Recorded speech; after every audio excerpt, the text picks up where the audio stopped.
Saudações a todos!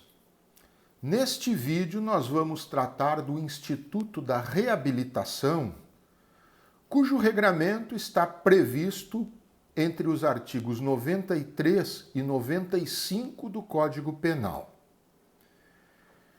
É um instituto que não é utilizado muito frequentemente por conta exatamente da sua, digamos assim, pouca utilidade prática.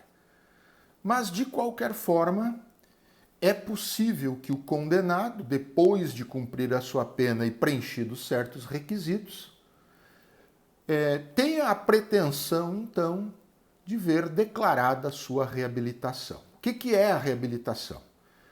É uma declaração, nada mais é do que uma declaração pelo Estado julgador, né? Ela é de competência do juízo da execução, é uma declaração de que o condenado está apto novamente ao convívio social. Então, a reabilitação, ela formaliza uma declaração de que aquela pessoa que foi condenada, que cumpriu a sua pena, ela está reabilitada, ela está apta novamente para o convívio em sociedade. Quais são, então, os propósitos contidos na reabilitação, na declaração de reabilitação? Primeiro, uma satisfação moral do próprio condenado.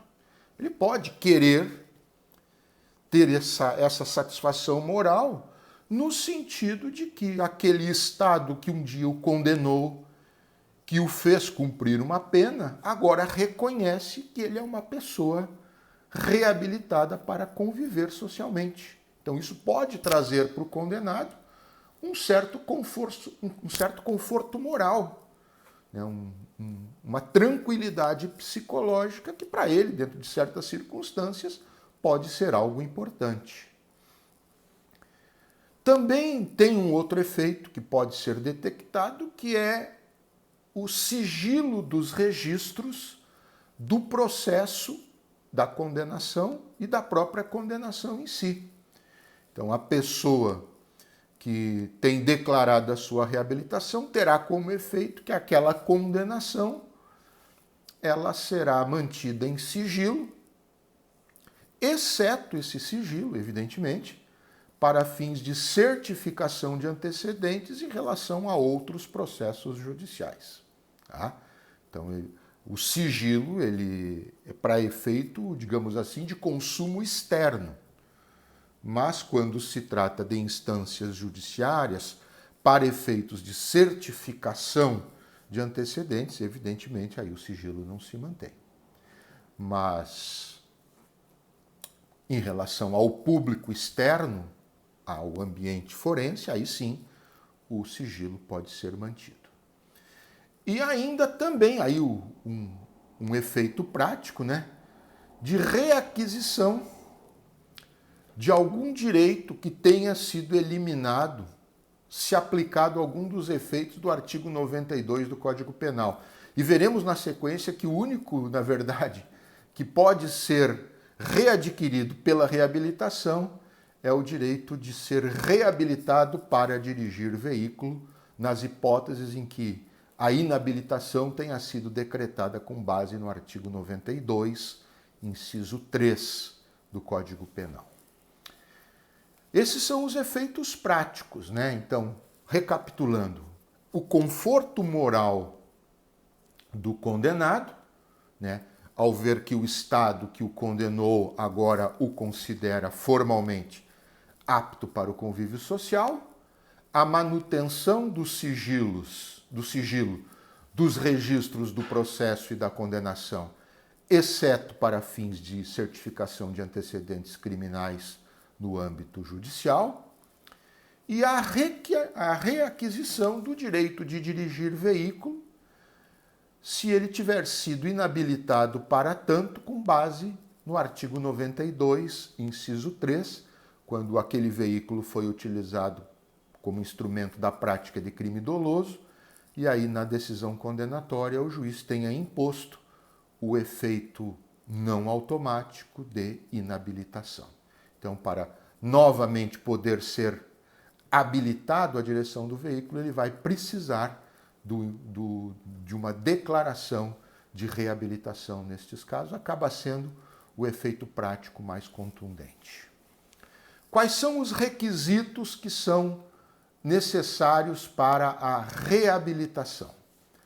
Primeiro, o transcurso de 2 anos, no mínimo, do término do cumprimento da pena, ou por qualquer motivo de sua extinção, podendo ser computado neste prazo de 2 anos, aquele tempo que o sujeito ficou cumprindo as condições em suspensão condicional da pena, aquele instituto que está entre os artigos 77 a 82 do Código Penal, ou quando ele ficou em livramento condicional, aquele instituto que está entre o artigo 83 e 90 do Código Penal. Então, esse período de prova, tanto do sursis quanto do livramento condicional, pode integrar os 2 anos necessários para fins de reabilitação.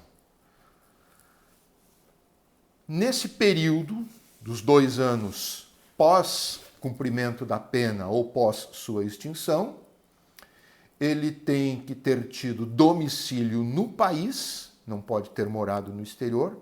Caso não tenha tido 2 anos ainda de domicílio no país, ele precisa integralizar 2 anos de domicílio no país e ter demonstrado, no período desses 2 anos, bom comportamento público e privado. Quer dizer, não haver prova de que ele tenha se envolvido em situações problemáticas, tanto na vida pública quanto na vida privada. E ainda um outro requisito, também lá do artigo 94, é que ele tenha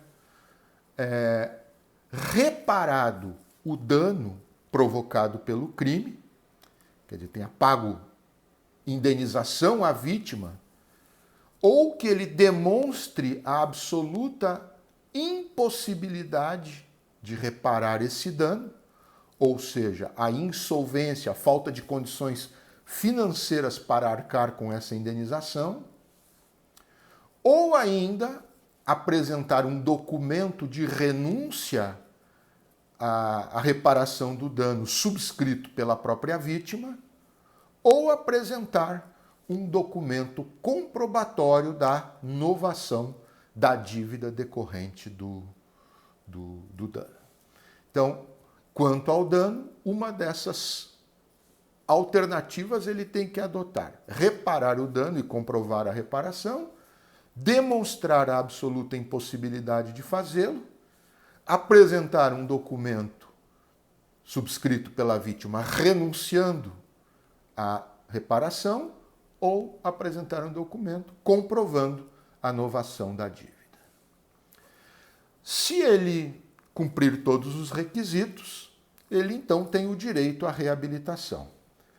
Se por acaso faltar qualquer um dos requisitos, e este regramento que eu falo agora está no parágrafo único do 94, se faltar qualquer um dos requisitos e a sentença, a decisão relativa à reabilitação negar a reabilitação, indeferir a reabilitação, o trânsito em julgado desta denegação ele é apenas formal, de maneira que o interessado ele pode refazer o pedido mediante novos documentos que comprovem o preenchimento dos requisitos a qualquer tempo.